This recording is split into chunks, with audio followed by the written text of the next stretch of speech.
Sejam bem-vindos. Estamos iniciando nossa aula síncrona de número 12. E o assunto que vamos abordar hoje vai ser sobre teoria das falhas. Vou compartilhar a tela com vocês. Estamos gravando nossa aula. Então, o escopo que vamos ver hoje vai tratar sobre teoria das falhas. Na verdade, é o coroamento de toda a teoria que a gente tem visto aí nos capítulos 9 e 10 do livro-texto, né? Nós temos aí feito análise de tensões no aspecto pontual do material, né? E a teoria das falhas é a verificação que se faz comparando as tensões principais ou a tensão de cisalhamento máximo com a tensão admissível do material, a tensão de ruptura do material. Dependendo do tipo de material, você vai comparar a tensão máxima obtida da configuração das tensões principais ou da configuração do cisalhamento máximo. Você vai comparar essas tensões máximas com a tensão de ruptura se o material for frágil e com a tensão de escoamento se o material for dúctil. Então nós vamos apresentar hoje 4 teorias, 2 contemplando materiais frágeis e 2 contemplando materiais dúcteis. Os objetivos que vamos ver na aula serão os seguintes. Vamos então vamos identificar, né? Vamos saber a diferença entre materiais dúcteis e frágeis. O seguinte, identificar a tensão de cisalhamento como um agente responsável pela falha no material dúctil e a tensão normal de ruptura como um agente responsável pela falha no material frágil. Então, basicamente, a diferença entre os dois seria esta aqui, né? O material dúctil é um material que falha, apresenta o seu colapso, né? Aliás, a falha no material dúctil começa quando a tensão atinge a tensão de escoamento. E a tensão de escoamento é uma tensão normal que sinaliza que o material já começou o seu escoamento, né? A tensão de cisalhamento ela provoca uma distorção no material, ela provoca um deslizamento entre planos paralelos dos cristais que compõem o material.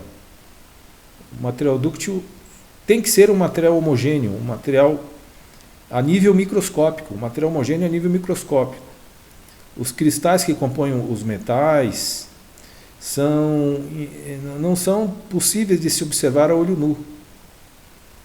Então é uma constituição a nível molecular, o que é diferente dos materiais frágeis. O material frágil, por exemplo, o concreto, que é o material mais comum aí no nosso dia a dia, aqui na engenharia civil, né? O concreto é constituído de materiais que são brita, né? Brita, areia, cimento, são materiais que você consegue identificar a olho nu, né? Ele não é um material homogêneo. Então, devido a essa característica, o concreto se comporta como um material frágil. Ele não apresenta uma grande deformação antes da sua ruptura. E não dá o aviso prévio antes da sua ruptura, como o material dúctil dá, né? Então, essa basicamente é a diferença entre os dois. Na verdade, são diferenças de comportamento, né? O material dúctil, antes da sua falha, apresenta uma grande deformação, que é causada pela tensão de cisalhamento. A tensão de cisalhamento faz com que os planos deslizem entre si paralelamente, certo? E os materiais frágeis não têm esse comportamento de deformação, eles rompem sem ter uma grande deformação, portanto não é possível de se constatar assim observando apenas, né? Não é possível de se constatar a que nível de tensão você pode mensurar no material frágil, né? Ele rompe instantaneamente sem dar um aviso prévio, como no material dúctil. Outro objetivo, descrever como a falha ocorre no estado plano de tensões para materiais dúcteis e frágeis e identificar as 4 teorias de falha para materiais dúcteis e frágeis.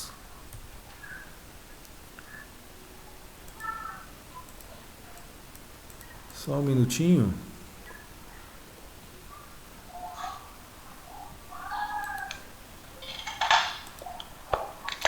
Eu vou pedir aí para quem está entrando que deixe o seu áudio em mute, né, para não prejudicar aqui o andamento da nossa aula.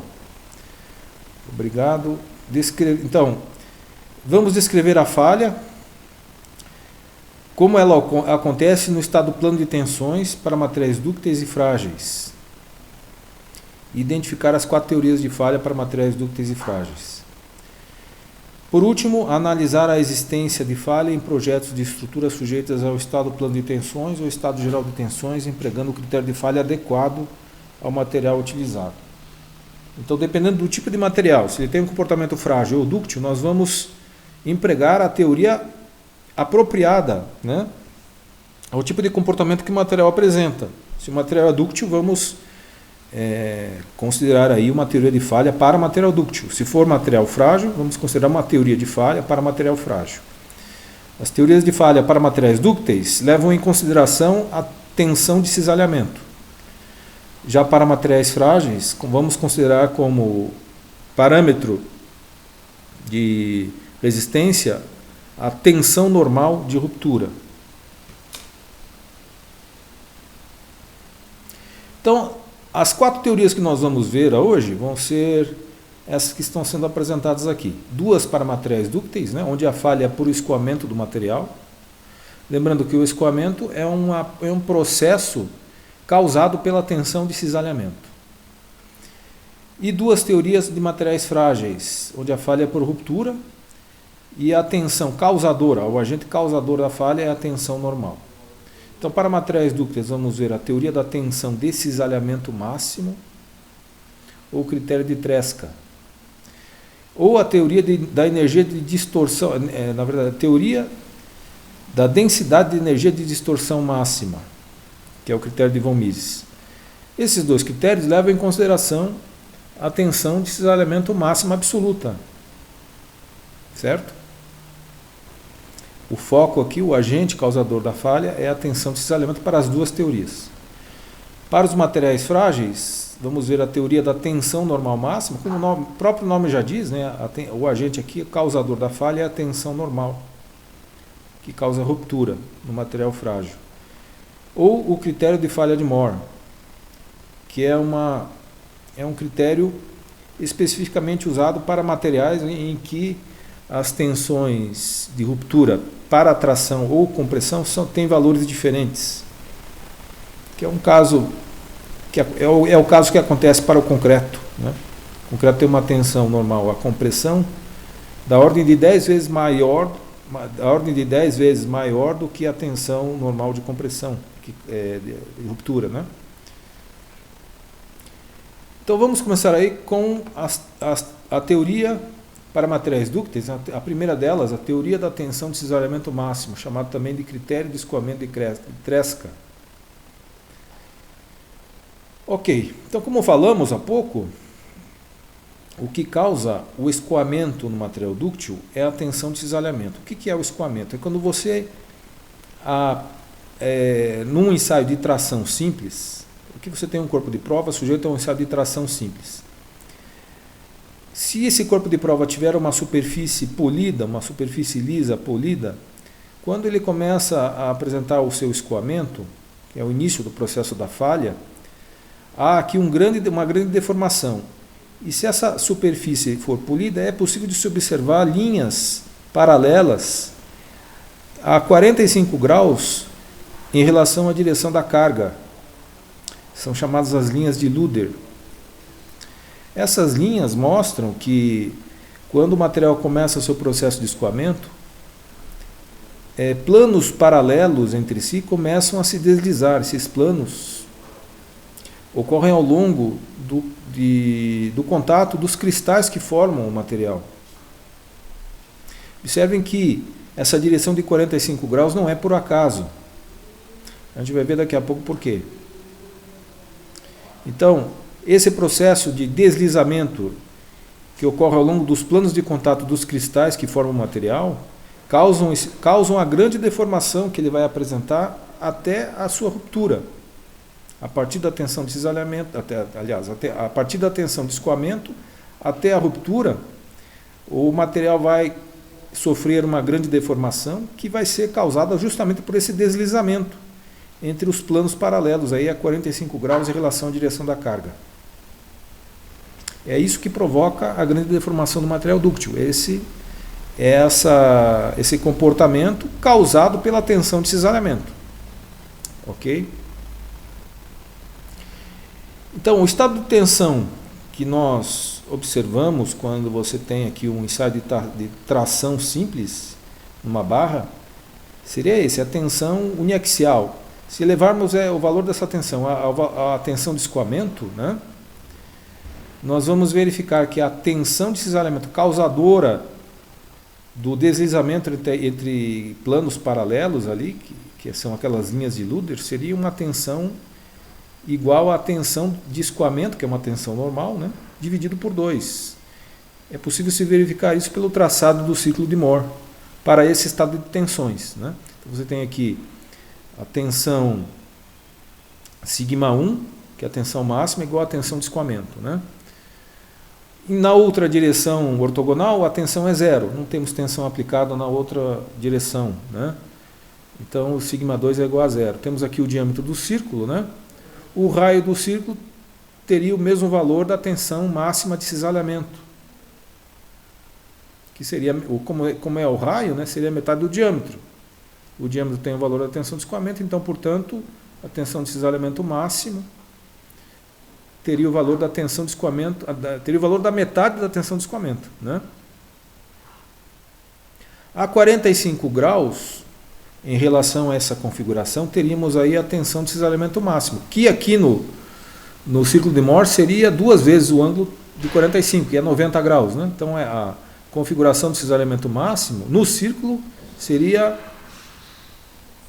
em um ângulo de 2 vezes θ, né? Ou seja, 2 vezes 45, que resulta 90 graus.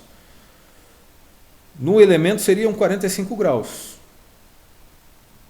Então vocês vejam que a configuração do cisalhamento máximo, que está a 45 graus, está na mesma direção das linhas de Luder que vimos há pouco, né? Voltando lá no desenho, essas linhas de deslizamento estão a 45 graus. Isso não é por acaso. É justamente nessa direção que ocorre o cisalhamento máximo. Certo? O cisalhamento máximo vai causar aqui um deslizamento entre as faces do elemento, né? Que vão causar ali o aparecimento daquelas linhas que vimos há pouco na figura, né? Certo? Então o cisalhamento máximo teria o valor da tensão de escoamento dividido por 2. Esse seria o parâmetro máximo, o limite, né? Aonde o material tem ainda o seu comportamento elástico. A partir da tensão de escoamento, o material entra numa zona plástica, onde ele, devido à sua distorção, ele não volta mais à configuração inicial. Por exemplo, a barra que estava sendo tracionada, se a tensão de escoamento for ultrapassada e depois retirada a tensão, a barra não retorna mais ao seu comprimento inicial. Vai haver aqui uma deformação residual, né, que configura aí já o início do processo de escoamento, né? O material já não deixou de ter o seu comportamento elástico, né? Então, como limite de resistência para materiais dúcteis, nós utilizamos a tensão de escoamento. Mesmo que não aconteça ruptura, né, nos projetos de engenharia, a tensão limite utilizada aí para dimensionamento dos elementos é a tensão de escoamento. E o que constitui então o critério de escoamento de Tresca ou a teoria da tensão de cisalhamento máxima? nós vamos ter o seguinte, deixa eu aqui. Então, como a tensão de cisalhamento máxima absoluta não pode ultrapassar o valor da tensão de escoamento dividido por 2, que é a tensão máxima, né? Onde o material ainda tem o seu comportamento elástico,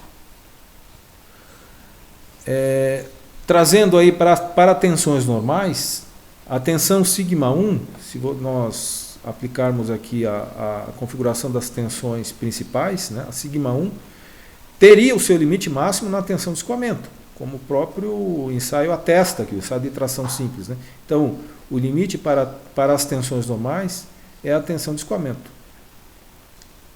que é uma tensão máxima normal, além da qual o material começa o seu processo de escoamento, né? Que é uma falha causada pela tensão de cisalhamento máxima, né? Quando a tensão de cisalhamento atinge o seu valor máximo de resistência, certo? Então, na teoria da tensão de cisalhamento máxima, nós vamos fazer duas verificações. As tensões principais, no caso do estado plano de tensões, elas não podem ultrapassar ou mesmo até igualar a tensão de escoamento. Tá? Se quaisquer uma das duas tensões principais chegarem ao valor da tensão de escoamento, teríamos aí a falha já no material, o início da falha, né? Então o limite seria que as tensões principais sejam no máximo iguais ao valor da tensão de escoamento. Agora, se as tensões tiverem sinais diferentes, não é o valor de cada uma independente que teria que atingir o valor da tensão de escoamento, mas sim a diferença entre elas, certo? Então temos duas hipóteses. Se as tensões principais tiverem mesmo sinal, elas podem ser as duas de tração ou as duas de compressão, ok? Então, se elas tiverem mesmo sinal, o valor de qualquer uma das duas não pode ser igual à tensão de escoamento, ou maior, né? Igual ou maior. Se for igual, já tem a falha, o início da falha no material. Então ela tem que ser menor, né, que a tensão de escoamento. Agora, se os sinais forem opostos, se você tiver uma configuração de tensões onde tenha compressão e tração, né, então elas terão sinais opostos. Nesse caso, a diferença entre as tensões principais não pode ser maior que a tensão de escoamento. Tem que ser no máximo, não pode ser nem igual, né? Tem que ser menor que a tensão de escoamento. Ok? Como é que a gente entende isso pelo ciclo de Moore? Então nós temos aqui uma configuração de tensão uniaxial, seria um estado de tensão causado pelo ensaio de tração simples, né? Onde a tensão máxima seria a tensão de escoamento, no seu limite, né? E a tensão ortogonal, olha, um estado de tensão na direção x, por exemplo, igual a zero, né? Então você tem aqui, por exemplo, tensão em y, a tensão de escoamento, a tensão σ1 é igual a tensão de escoamento, e uma tensão nula aqui, na direção ortogonal, que estaria na direção x, né? Então essa seria o traçado do círculo de Moore para esse estado de tensões.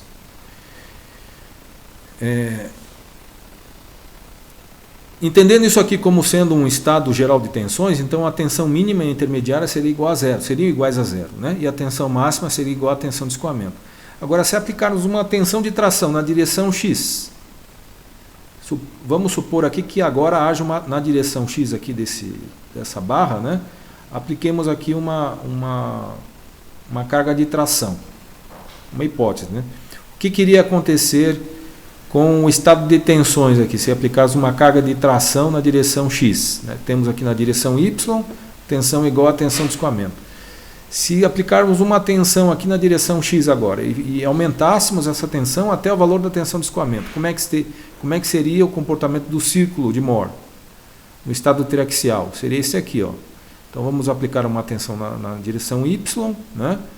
E você vai verificar que vão aparecer aqui mais dois ciclos internos, né? Até a situação em que a tensão em y atinge a tensão de escoamento, né? Que é a situação máxima. Então as duas tensões de tração atingindo a tensão de escoamento. Então esse é o caso limite, né? Então você vê aqui que a tensão de cisalhamento máxima, que é o raio desse círculo, ela não se altera quando a gente aplica a tensão na direção Y, né? A tensão Y vai aumentando até atingir o seu limite máximo, né? Para que o material não falhe, não tenha falha. Mas, no entanto, a tensão de cisalhamento máxima continua dentro do seu limite, que é a tensão de escoamento sobre 2. Certo? Ok? Agora, para outra situação, quando temos sinais opostos, quando temos uma tensão de tração e uma tensão de compressão, na configuração das tensões principais, né? Então, vamos supor agora que nesse estado de tensões tem uma tensão de compressão na direção X. Tá? Então, vamos submeter aqui a esse corpo de prova a uma compressão na direção X, na direção Y uma atração causada pela carga T, ali que já tá apresentada no desenho, né? Então, aplicando uma tensão de compressão na direção X, o comportamento do círculo vai ser diferente desse. Vai ser diferente, vai ser o seguinte: se aplicarmos uma tensão de compressão agora na direção Y, o que acontece com o círculo de Mohr aqui no estado triaxial? A tensão mínima vai aumentando até atingir a tensão de escoamento. Então vejam, né? Que nós vamos ter aqui os 3 círculos, né? Um círculo para cada plano. Só que a tensão de cisalhamento máxima absoluta, ela ultrapassa o limite máximo aqui para a zona elástica do material, né? Ultrapassou aqui a tensão de escoamento, a metade da tensão de escoamento sobre a metade da tensão de escoamento, que é o limite aqui para que o material não entre na zona plástica, né? Então o material, quando nós comprimimos o material ali, com a tensão de escoamento existindo a tensão de escoamento já aplicada de tração, né? Quando comprimimos o material na direção X, há um aumento da tensão de cisalhamento máximo, né? Que ultrapassa o seu limite de escoamento aqui. Observaram? Então, por isso que quando você tem tensão de tração e compressão simultaneamente, não é o valor das tensões individualmente que vão nos mostrar se o material ultrapassou a zona elástica ou não, né? Seria a diferença entre os dois. Agora preste atenção no círculo vermelho. O círculo vermelho aqui mostra aqui o diâmetro no qual a tensão de cisalhamento fica dentro do limite. Observaram? Né? Como o círculo vermelho aqui, que teria um diâmetro igual a tensão sigma 1 menos a tensão sigma 2, né? Admitindo que a tensão sigma 2 seja de compressão e a sigma 1 de tração, né? Então você vê aí que é a diferença entre elas que não pode ser maior que a tensão de escoamento sobre 2, né? Certo? Então a diferença entre elas, que é o diâmetro, né, do círculo, tem que ser no máximo igual à tensão de escoamento, para que não haja falha. Então aí nós entendemos, através do círculo de Mohr, né, as duas hipóteses para se avaliar se há falha ou não no estado plano de tensões, usando aí a teoria da tensão de cisalhamento máximo, né, que é o critério de Tresca. Tá? Quando temos tensão uniaxial, numa única direção, é fácil, é direto essa avaliação, né? É só comparar a tensão aplicada, né? A tensão na direção em que a carga está aplicada, comparar com a tensão de escoamento. Agora, se você tem estado plano de tensões, você não pode aplicar a mesma consideração da tensão uniaxial. Você tem que olhar para as duas tensões. Se elas tiverem o mesmo sinal, individualmente elas não podem ser maior que a tensão de escoamento, né? Para que não haja falha. Agora, se elas tiverem sinais opostos, aí é a diferença entre elas que tem que ser menor que a tensão de escoamento para que você garanta aí um estado seguro de tensões onde não há a ocorrência de falha. Certo? Então, essa é a teoria do cisalhamento máximo, né? Para que a gente, aliás, a teoria da tensão de cisalhamento máximo, para que a gente aplique essa teoria, é necessário determinar o valor das tensões principais. Certo? Sem o valor das tensões σ1 e σ2, não é possível você verificar se há falha ou não, usando o critério de Tresca, que é essa teoria aqui que nós vimos agora. Então, para determinar as tensões principais, o que precisamos? Precisamos, primeiro de tudo, né? Recapitulando todo o protocolo que vimos até aqui. Primeiro de tudo, usar o método das seções, determinar os esforços internos numa seção qualquer da estrutura. Geralmente é a seção onde os esforços são os máximos, né? Então, determinamos os esforços. A partir dos esforços, determinamos as tensões que esses esforços causam na seção, né? Se tem flexão, vai ter tensão normal, variável. Se tem força normal, vai ter tensão normal constante. Então, vamos superpor as tensões, né? Fazer a superposição das tensões causadas por todos os esforços existentes na seção. E obtemos daí, e também a tensão de cisalhamento, se existir, né?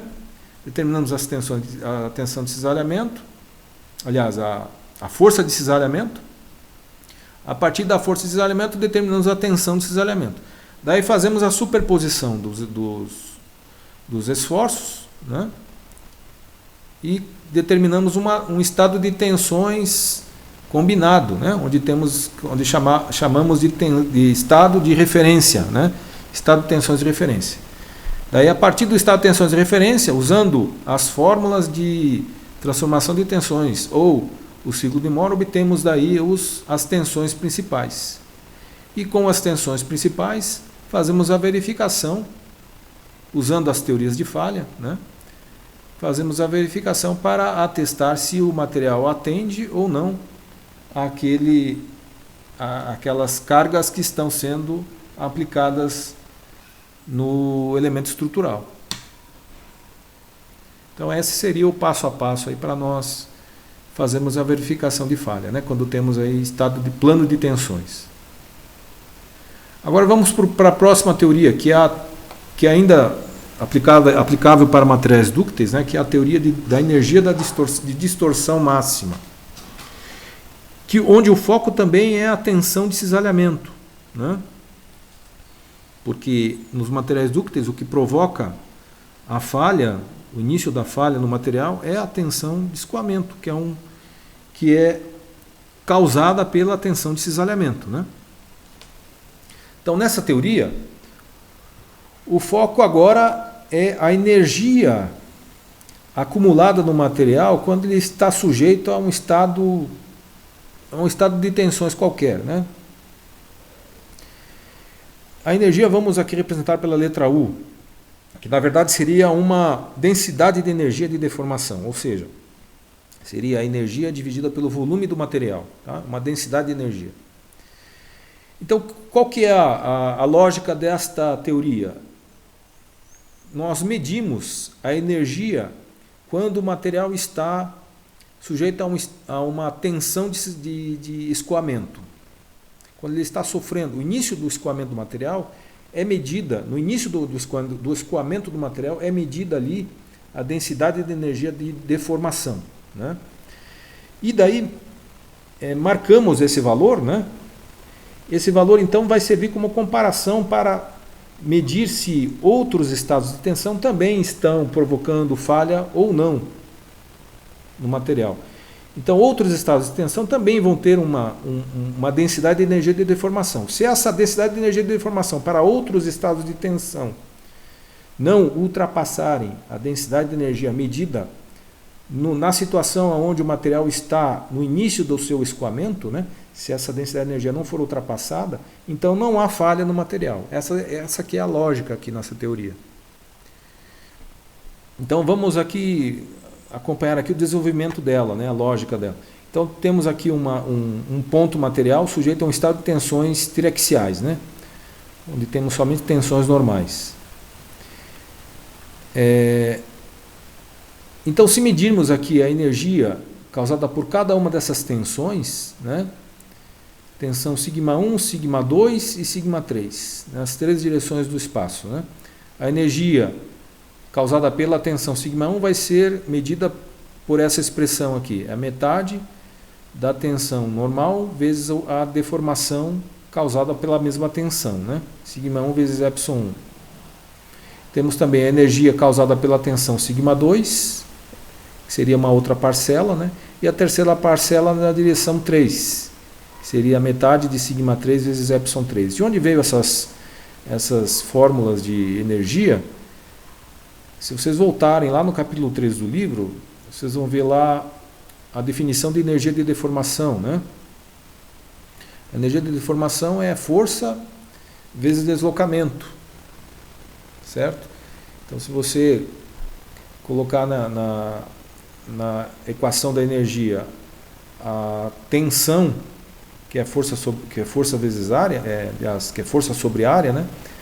Colocar na forma de energia tensão, que é força vezes área, vezes o deslocamento, você vai ter aí a energia medida na direção da carga, né? Na direção da carga. Então temos aqui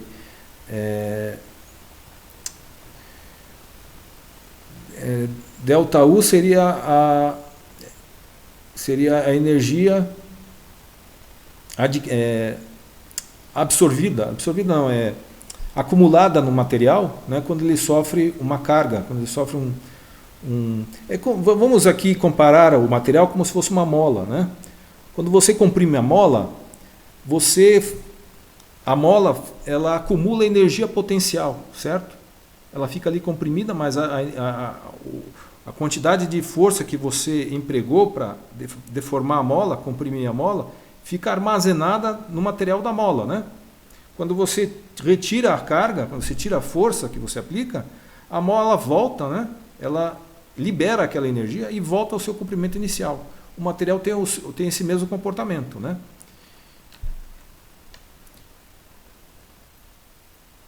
Então, daqui, né, desta dedução, se obtém aqui a fórmula da energia, que seria a metade da tensão vezes a deformação.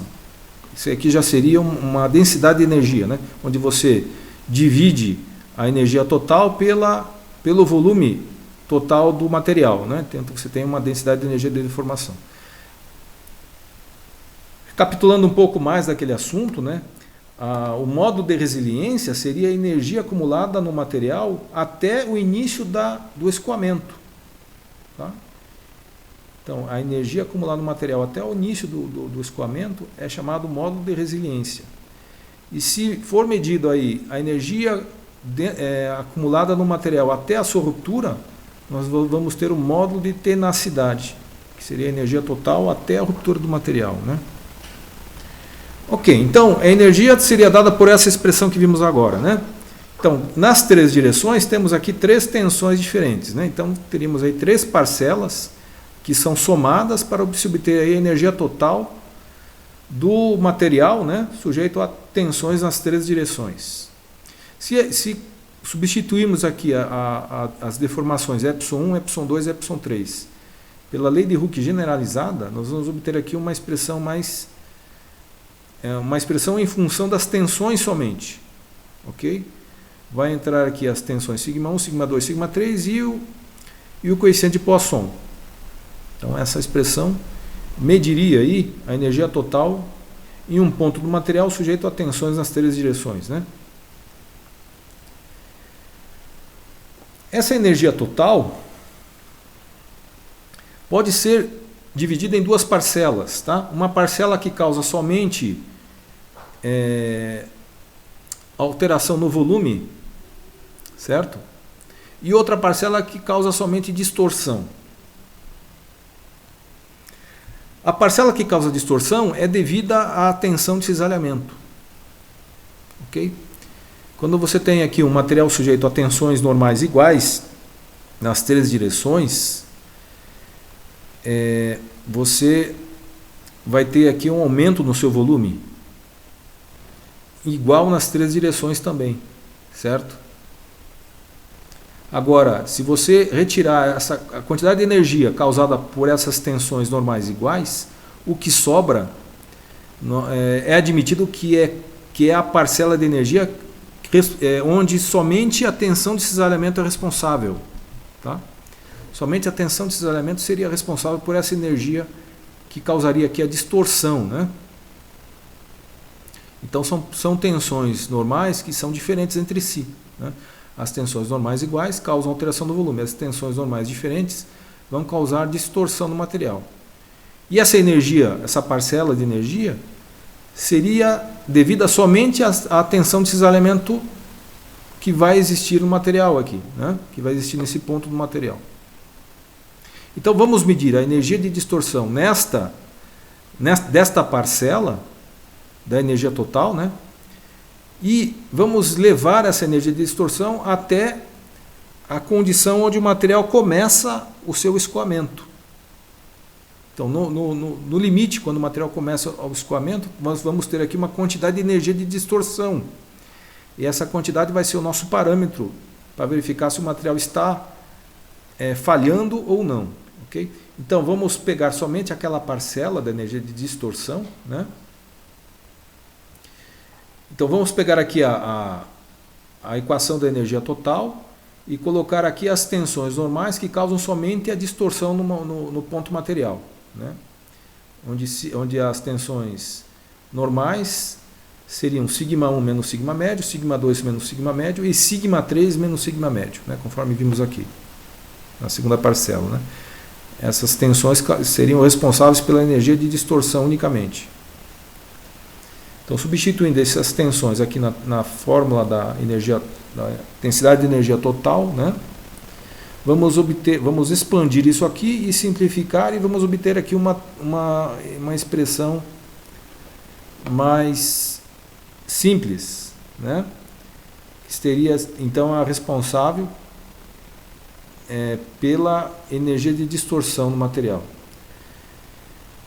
Se admitirmos que, se formos medir a energia para o estado plano de tensões, a tensão σ3 seria igual a zero, né? Então, considerando o estado plano, né, a tensão plana, σ3 é igual a zero. Então, vamos ter esta outra expressão, mais simples ainda. Né? Se também admitirmos a situação unidimensional, onde o σ2 e o σ3 são iguais a zero, nós vamos ter uma expressão um pouco mais simples. Né? Nós vamos ter somente a tensão σ1. Se igualarmos a tensão σ1 à tensão de escoamento, nós vamos ter aqui a energia de distorção responsável pelo escoamento. Né? Então, esse seria o nosso parâmetro limite. Então, vamos igualar a situação uniaxial com a situação plana. Né? Admitir que a tensão plana, qual seria a densidade de energia para a tensão plana em que o material começa o escoamento? Então, vamos igualar essas duas equações. Né? Igualando essas duas equações, vamos simplificar esse primeiro fator, com esse que é 1 mais coeficiente de Poisson sobre 3e, né? que são comuns aqui nas duas equações. Então, podemos simplificar ao igualar as duas. Né? Simplificamos esses dois fatores. Vamos ter somente o que está dentro do parênteses aqui, né? σ1 ao quadrado, menos σ1, σ2, mais σ2 ao quadrado. E do outro lado da equação, vamos ter a tensão de escoamento ao quadrado. Então, se igualarmos as duas, vamos ter essa expressão aqui, ó, que é a expressão que vamos usar aí para verificar se o material tem falha ou não, né? que é a expressão do critério de von Mises, que é a teoria que estamos considerando aqui. Né? Então, se o primeiro membro dessa equação for menor que o segundo membro dessa equação, o material não vai ter falha. Ele só vai ter falha quando você tem o primeiro membro maior que a tensão de escoamento ao quadrado. Essa equação seria a equação de uma elipse, certo? Deixa eu voltar aqui acabei esquecendo aqui de mostrar uma coisa importante para vocês. Aqui na teoria da tensão de cisalhamento máximo, que é o critério de Tresca, né, nós aplicávamos duas hipóteses. Se as tensões têm o mesmo sinal, nós verificamos as tensões principais isoladamente com o valor, comparamos com o valor da tensão de escoamento, né? Se tiverem sinais opostos, nós vemos a diferença entre as tensões principais comparada com a tensão de escoamento. Essas duas hipóteses, né, essas duas condições, se colocarmos aqui estas expressões num sistema cartesiano, onde temos o eixo das abscissas, as tensões máximas, e o eixo das ordenadas, as tensões mínimas, né? Quando os pontos estão sobre o contorno desse polígono, desse hexágono, né? Nós estamos no limite, né? Estamos no limite. Então, se nós tivermos tensões principais atendendo aí ao critério de Tresca, né? Essas tensões principais vão ter coordenadas que estariam dentro desse contorno hexagonal. Ok? Então, pontos com coordenadas σ1, σ2, que estão dentro desse contorno, atenderiam aí ao critério de Tresca, né? E, portanto, representariam aí um estado de tensões seguro, sem falha. Pontos que estejam sobre o contorno ou fora dele, né? Não estariam mais atendendo ao critério de Tresca. Ok? Então é só para a gente, eu estou mostrando isso aqui para comparar agora com a tensão do critério de von Mises, que usa aí a energia de distorção máxima, né? Então aqui, pontos sobre o contorno, então o mesmo sistema cartesiano que a gente viu há pouco, né? Agora para o critério de von Mises. Pontos sobre esse contorno elíptico, que é exatamente o gráfico dessa equação, né, dessa inequação aqui, temos aqui. Tá? Então, pontos sobre o contorno dessa elipse, ou fora dele, representariam aí estados de tensões com falha no material. Pontos dentro do contorno representariam aí estado de tensões sem falha. Certo? Agora, comparando as duas teorias, ó, se vocês colocassem superpostos os dois gráficos, né, vocês vão ver que eles coincidem, certo? Eles coincidem exatamente em pontos onde as tensões principais são iguais à tensão de escoamento, né? E são iguais à tensão de escoamento, ou quando uma das tensões é igual à tensão de escoamento e a outra tensão é igual a zero. Aí você tem a coincidência dos dois critérios, das duas teorias. Ok? Quando que elas não coincidem? Quando você tem, por exemplo, aqui valores de tensões principais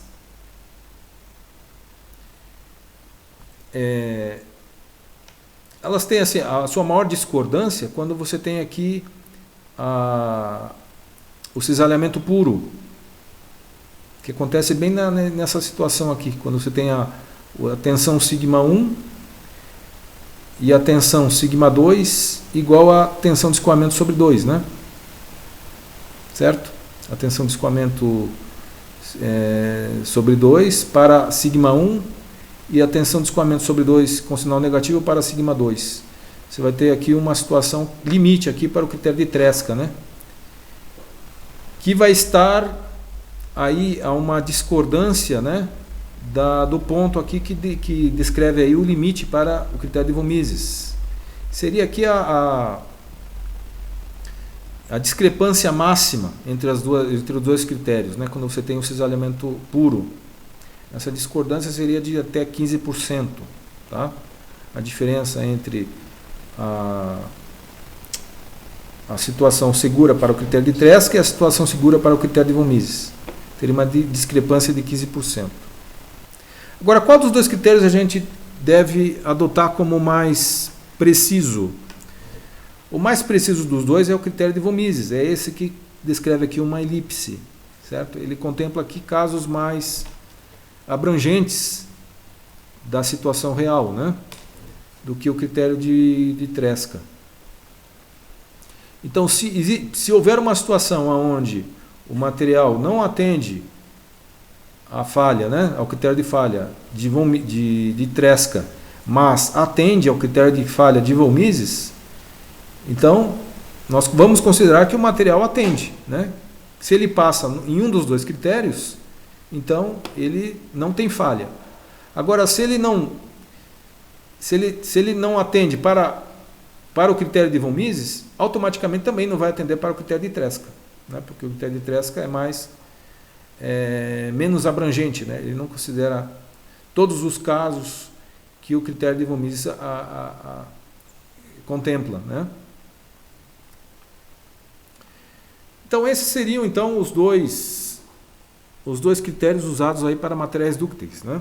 Do cisalhamento máximo e da densidade de energia de distorção máxima. Então, para os dois critérios, né, nós precisamos determinar as tensões principais, né, para poder aplicar tanto o critério de von Mises quanto o critério de Tresca, né? Você precisa aqui das tensões principais também. Ok? Agora vamos para materiais frágeis, né? Diferente dos materiais dúcteis, os materiais frágeis têm sua falha causada por tensões normais. Então, se nós submetermos aqui um corpo de prova constituído de material frágil, por exemplo, uma cerâmica, né, a uma tensão de tração, vamos verificar que o plano da falha vai estar ortogonal à direção normal, vai estar ortogonal à direção da tensão normal, né, da carga, certo? Se aplicarmos, mesmo que apliquemos um cisalhamento puro, a falha não vai ser por cisalhamento, certo? A falha vai estar na direção das tensões principais, que são tensões normais.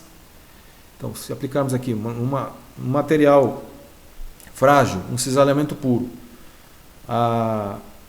as tensões de referência vão ser essas que estão aqui apresentadas, né? Vai ter um cisalhamento na direção do torque, né? Sem tensão normal, somente cisalhamento.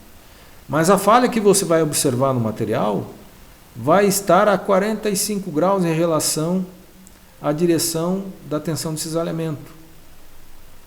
Por quê? Porque é exatamente essa direção que está a tensão normal de tração, né? O plano de falha não vai ser um plano transversal, certo? Que seria o plano aqui do cisalhamento. Não vai ser uma falha na seção transversal, vai ser uma falha em um plano helicoidal, que estaria numa direção... o plano helicoidal aqui estaria a 45 graus em relação à direção transversal da barra, certo? Mostrando que a falha não é causada pelo cisalhamento, mas sim pela tensão normal. Justamente na direção onde a tensão normal é máxima, né? Que está a 45 graus, certo? Para verificar a falha nos materiais frágeis, usamos duas teorias que têm aí a tensão normal como referência, né? Então nós vamos levar o limite aqui das tensões será o limite da tensão de ruptura. A tensão de ruptura será o limite máximo aí das tensões normais. Então, para um estado de tensões qualquer num material frágil, né, as tensões principais não podem ultrapassar a tensão de ruptura.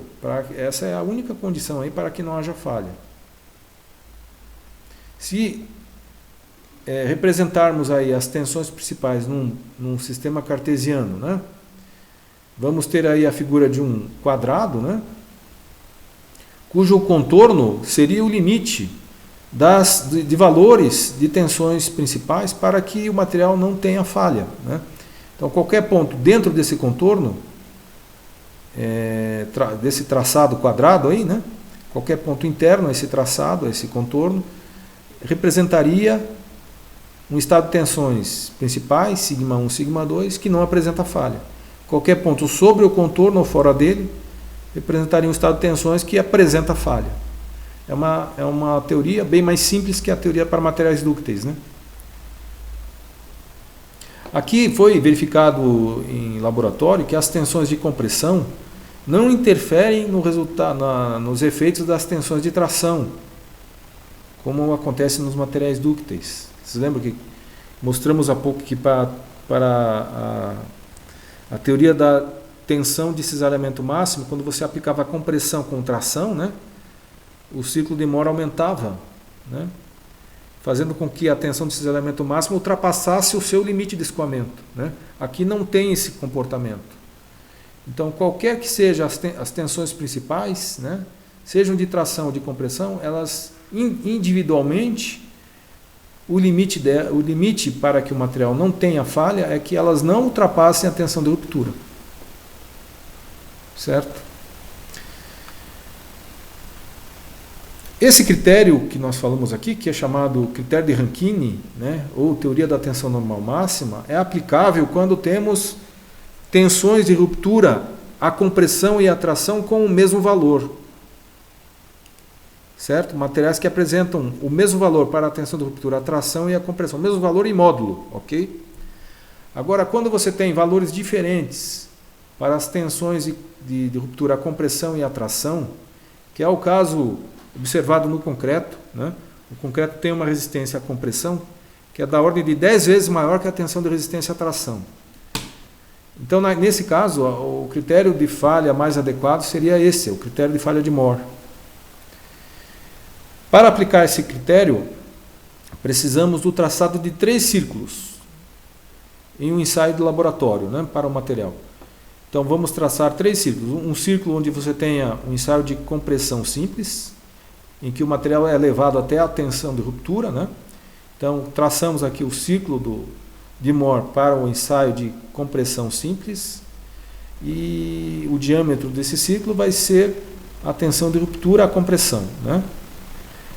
Daí aplicamos também no mesmo material um ensaio, né? Submetemos o material a um ensaio de tração simples e levamos até o seu limite de tração, né? A tensão de ruptura, a tração.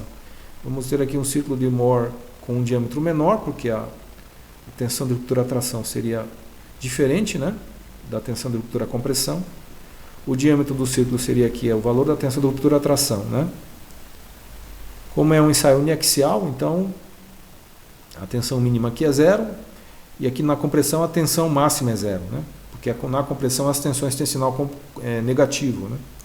E um terceiro ensaio, aonde se aplica aí um cisalhamento puro no material, né? Você tem aqui o ciclo de Mohr para num ensaio de cisalhamento puro e levando também o material à falha, até a falha, né? Então, se anota aqui a tensão de cisalhamento que leva o material à ruptura, né? E se faz o traçado aqui do ciclo de Mohr correspondente. Então, você, para esses 3 ciclos, você tem daí o envelope, né? Que seria aí o contorno para os 3 ciclos, definiria aí o envelope de falha. Para você verificar se o material tem ou não tem falha, você vai fazer o traçado do ciclo de Mohr do material sujeito a um estado de tensões qualquer, né? Se o ciclo de Mohr para esse estado de tensões qualquer estiver dentro desse envelope de falha, o material atende, não vai apresentar falha. Agora, se o ciclo de Mohr ficar fora do envelope de falha, então teremos aí um estado de tensões que causaria falha no material. Certo? Então é imprescindível aí, na aplicação desse critério, né, que o analista saiba o que é o círculo de Mohr, né, e saiba fazer o traçado, né, senão não tem como, certo? Agora, se representássemos aí as tensões principais para o critério de falha de Mohr, né, em um sistema cartesiano, nós teríamos esse desenho aqui, né? Teríamos aí as tensões de tração no primeiro quadrante, né? E as tensões de compressão aí no terceiro quadrante. No segundo e no quarto quadrante teríamos aí uma concordância não linear aí entre a tensão de ruptura, a tração e a tensão de ruptura, a compressão, né? Então, pontos dentro desse contorno representariam aí estados de tensões. Esses pontos teriam coordenadas σ1, σ2, logicamente, né? Então, pontos com coordenadas σ1, σ2 que estejam dentro desse contorno representariam estados de tensões sem falha. Pontos que estejam sobre o contorno ou fora dele representariam estados de tensões com falha no material. Certo, pessoal? Alguma dúvida até aqui? Tentei apresentar a teoria do método de forma bem resumida. Vocês têm aí um vídeo que eu também já gravei e já coloquei ali no AVA. Agora vamos... Alguém tem alguma pergunta, alguma dúvida? Então vamos aqui apresentar a resolução de alguns problemas com a aplicação dessa teoria. Temos aí um tubo de aço sujeito a duas cargas, uma carga de flexão e uma de torção, né?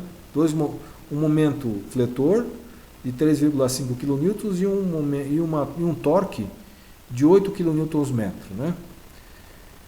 É pedido aí para determinar se essas cargas provocam falha, de acordo com a teoria da energia de distorção máxima.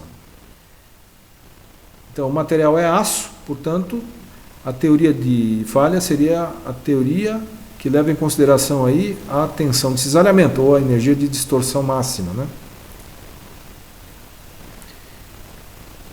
Então, o que precisamos fazer? Vamos aí determinar o estado de tensões que esses momentos causam em um ponto desse plano AA sobre a barra, né? Qual seria aí o ponto onde teríamos aí os maiores esforços, aliás, as maiores tensões causadas pelos esforços aplicados aí, né?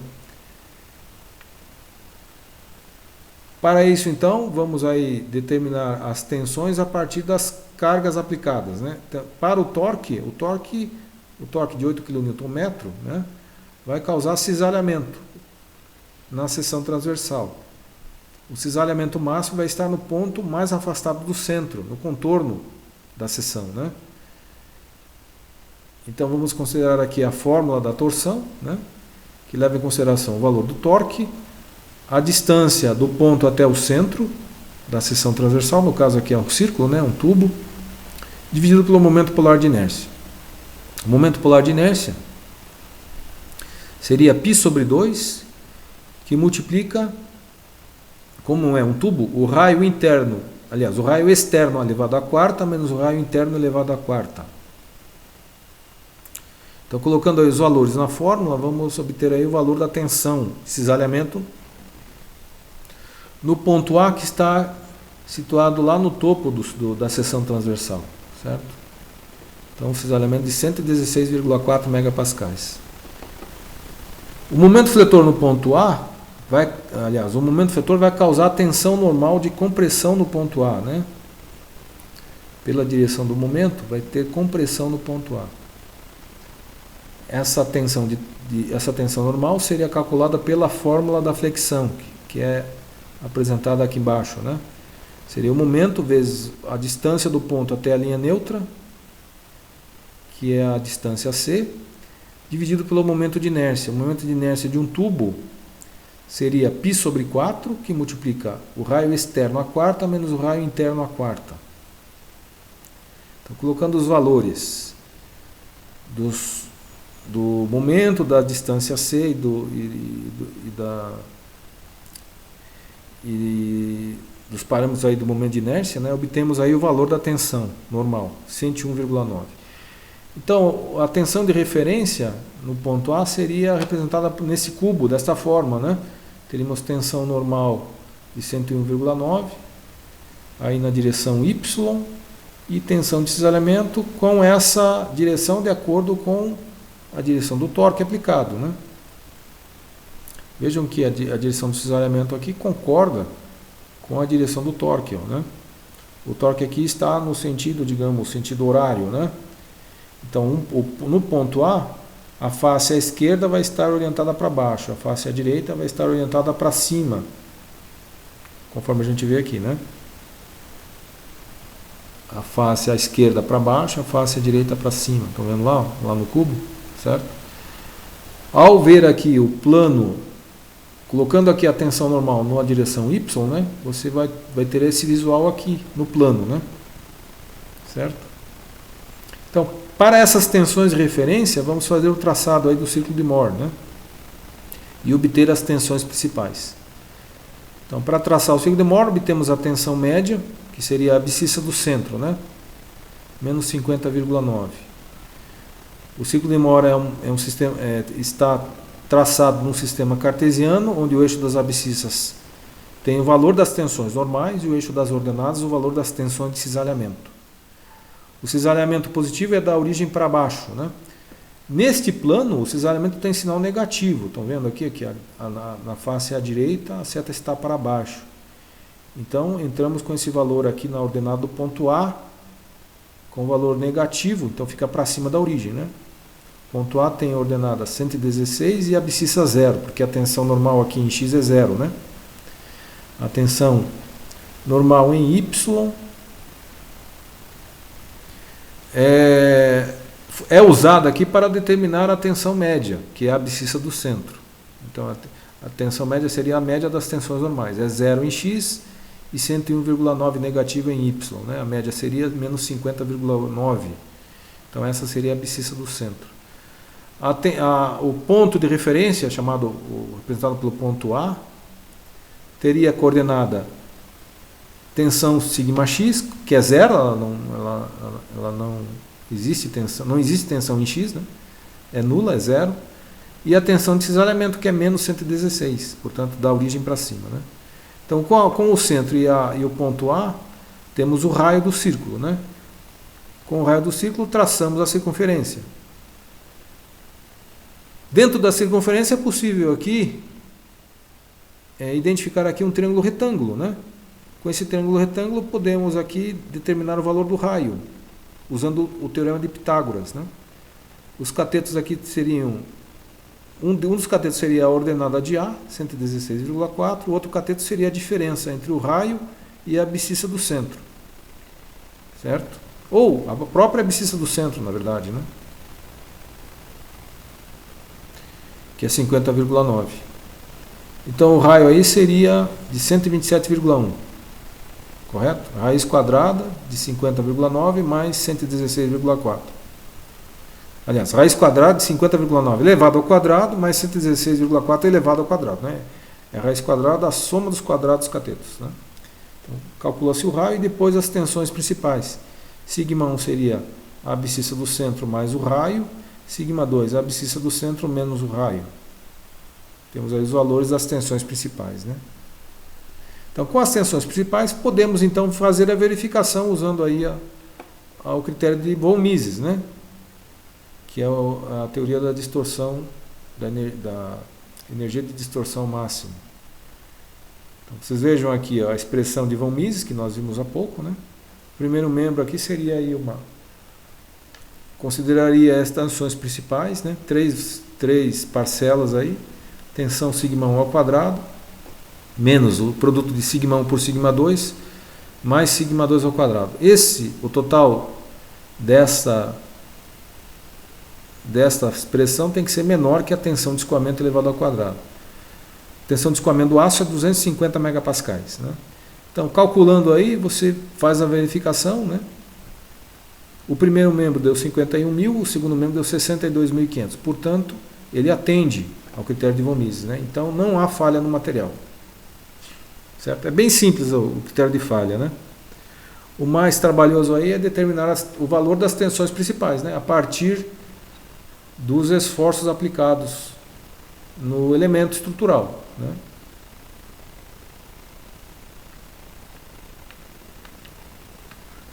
Agora, uma situação onde temos aí um material frágil, né?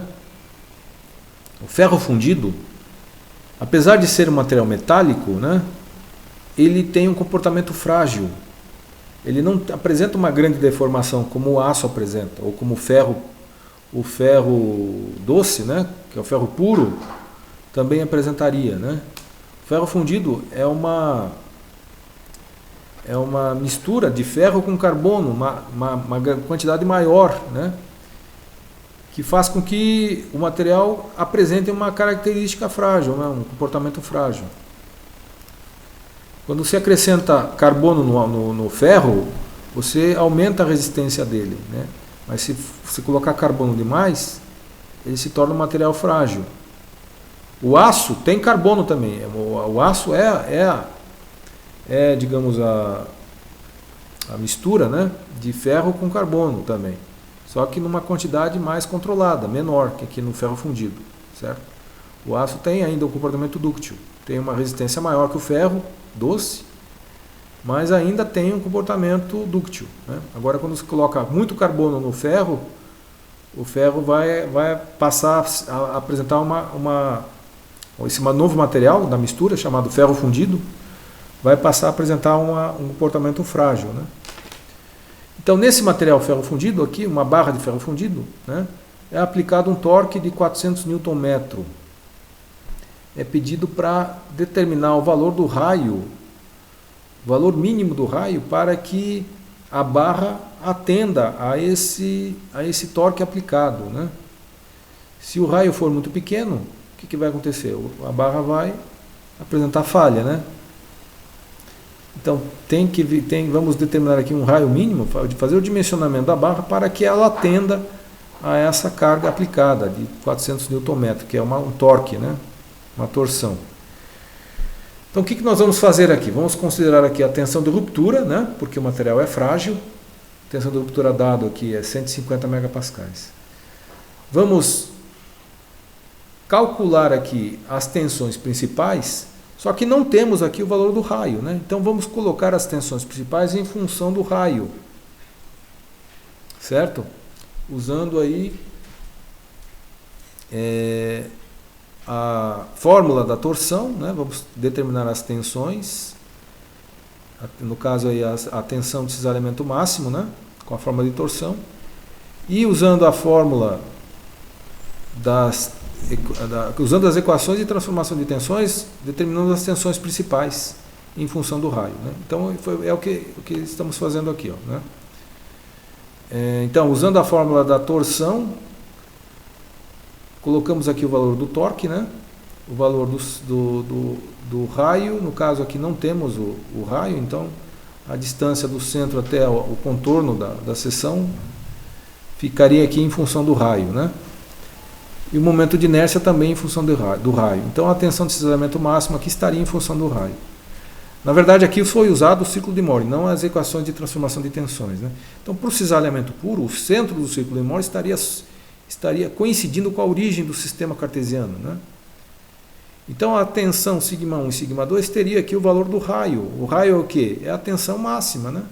Que foi calculada aqui pela fórmula da torção. Então, σ1 vai ser igual à tensão máxima e σ2 menos a tensão máxima, né? Ou seja, σ1 vai ser igual a menos σ2, porque são tensões de sinais diferentes, né? Que tem o valor da tensão máxima, ou seja, 254,65 sobre R ao cubo. Então temos aí as tensões principais, né? Agora é só aplicar a teoria de falha, né? Para material frágil. Então, segundo a teoria da tensão normal máxima, né? A tensão principal σ1 tem que ser menor que a tensão de ruptura.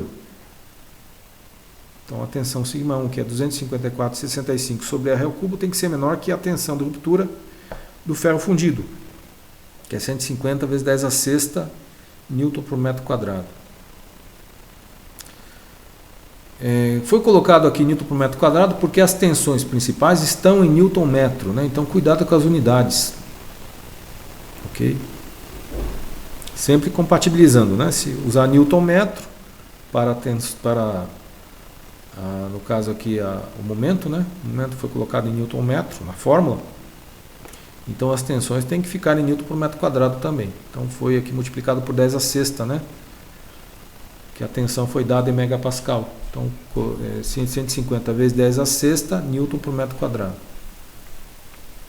Porque pascal é Newton por metro quadrado. Como é megapascal, então tem que multiplicar por 10 a sexta, né? Para transformar para pascal, que é Newton por metro quadrado, entenderam? Então, o menor raio, então isolando o raio, vamos obter aqui o valor dele, né? O valor mínimo para ele, né? que seria 0,01193 metros, ou 11,93 milímetros, né? Esse seria o valor mínimo do raio para que a barra não sofra falha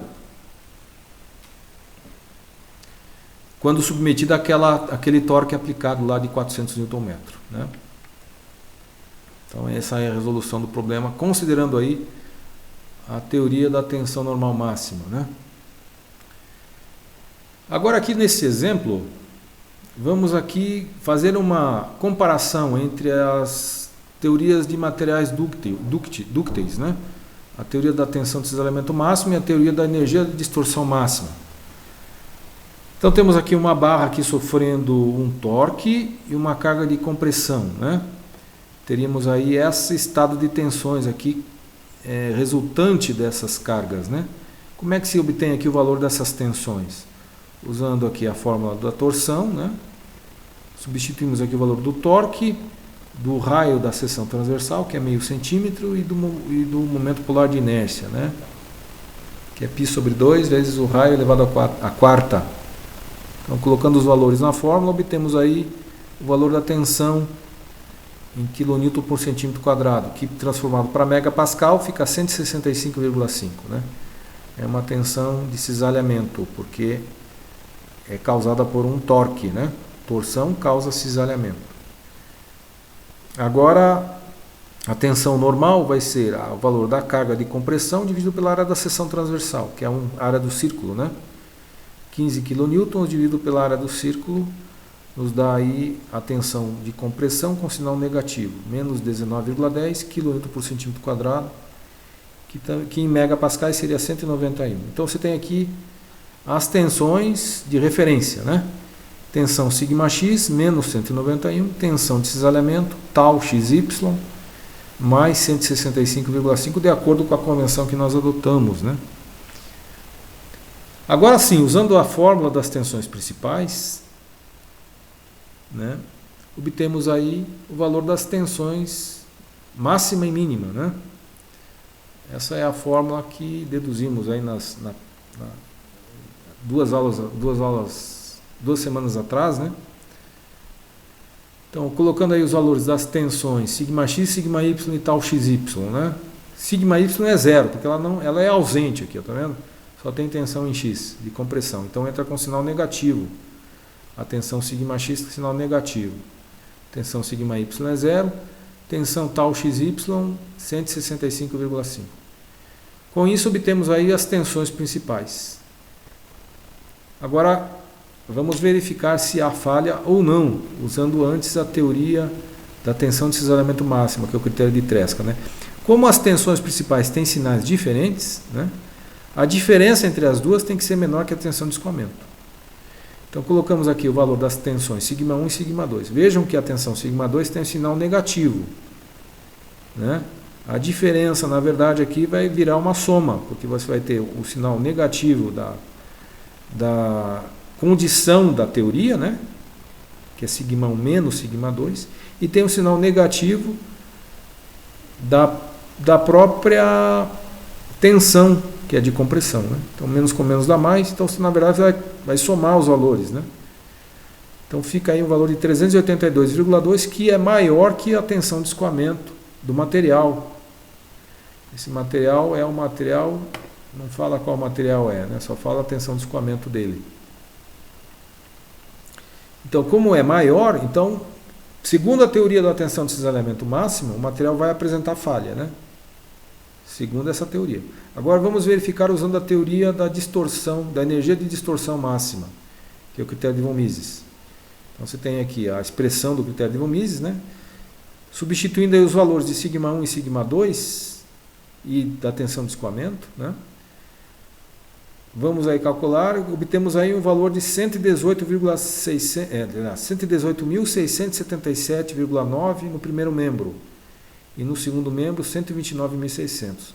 Vejam que, segundo o critério de von Mises, o material não apresenta falha, né? Então temos aí uma situação onde você tem falha segundo o critério de Tresca e não falha, né? Ou não ocorre falha segundo ao critério de von Mises. Então, nessa situação, é uma situação que, voltando lá naquele gráfico que eu mostrei para vocês há pouco, né? Nesse aqui, ó, é uma situação onde você tem as tensões principais dentro desta área, né? Entre o polígono de Tresca, né? Esse polígono de 6 lados, e dentro do, entre os dois contornos, né? Fora do polígono e dentro da elipse, né? É uma situação comum que pode acontecer. Você vai aqui considerar, logicamente, que o critério de von Mises, né, apresenta aí uma situação segura, né, que não vai haver falha, por ser mais preciso que o critério de Tresca, né. Certo, pessoal? Eu deixei para vocês algumas atividades no AVA, atividades pré-aula, que eu acho que alguns de vocês já tenham visto, né? E também vou liberar agora as atividades pós-aula, tá? Que são aí exercícios de aplicação dessa teoria. Teoria bem simples, né? Na verdade é uma revisão de tudo que nós já vimos aí, né? Desde o início do curso. A teoria em si ela não é complicada, né? A teoria de falha. O mais trabalhoso aqui é fazer a determinação das tensões principais a partir das tensões de referência, né? É o que dá mais trabalho aí. Com isso, então, encerramos o conteúdo desta semana, certo? Então, descrevemos o que são materiais dúcteis e frágeis, né? Vimos a diferença entre os dois e quais são os agentes que causam a falha em cada um dos dois, né? No material dúctil, a falha é causada por cisalhamento, o material frágil por tensão normal. Descrevemos as 4 teorias de falha, 2 delas para materiais dúcteis e 2 para materiais frágeis, certo? E por último, fizemos também a análise de falhas para materiais dúcteis ou frágeis, aí resolvendo alguns exercícios, certo? Empregando o critério de falha adequado ao tipo do material. Pergunto mais uma vez, alguém tem alguma dúvida?